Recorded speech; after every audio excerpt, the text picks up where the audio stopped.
Bismillahirrahmanirrahim. La période d'urgence sanitaire continue à courir au Maroc, comme dans bien d'autres pays où le Covid-19 sévit encore.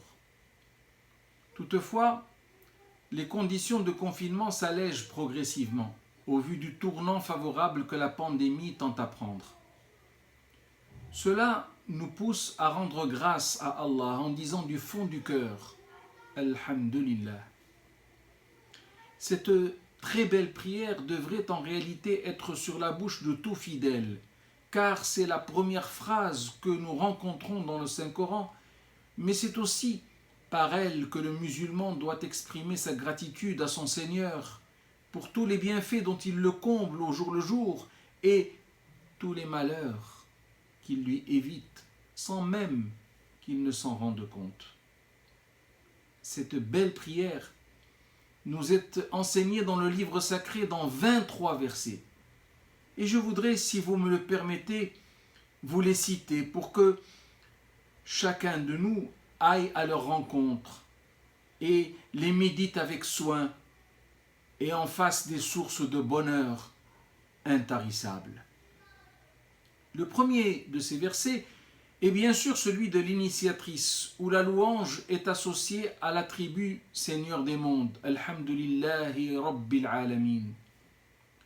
On la retrouve sous cette même forme à 5 autres endroits. Dans le chapitre de Bestiaux, verset 46, dans le chapitre de Jonas, verset 10, dans le chapitre des rangées, Safat, verset 182, le dernier verset, dans le chapitre des groupes, verset 72, encore une fois le dernier verset, et dans le chapitre du pardonneur, verset 65.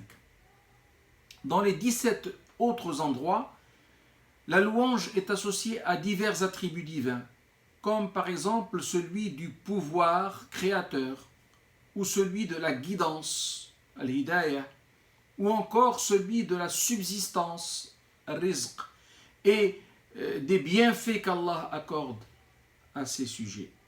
Ainsi faudra-t-il aller à la rencontre de ces fabuleux trésors dans les bestiaux, encore une fois, verset numéro 2, les estrades, Al-A'raf, verset numéro 43, Abraham, verset numéro 39, les abeilles, Surat Nahl, verset numéro 75, le voyage nocturne, Al-Isra, verset numéro 111, dernier verset, la caverne, Al-Kahf, premier verset, les croyants, verset numéro 28, les fourmis, à 3 niveaux, verset 15, verset 59 et verset 93, la toile d'araignée, l'Ankabout, verset numéro 63, Luqman, verset numéro 25, Saba, premier verset, le Créateur dans le premier verset sur la Fatir, mais également dans le verset numéro 34.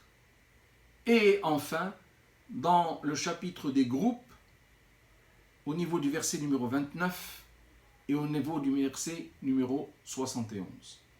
Fasse, Seigneur, qu'on arrive au terme de cette épreuve du Covid-19 au plus vite et que la vie reprenne son cours habituel avec réouverture de nos lieux de culte et reprise de notre activité économique dans tous les secteurs que tu as agréés, Seigneur.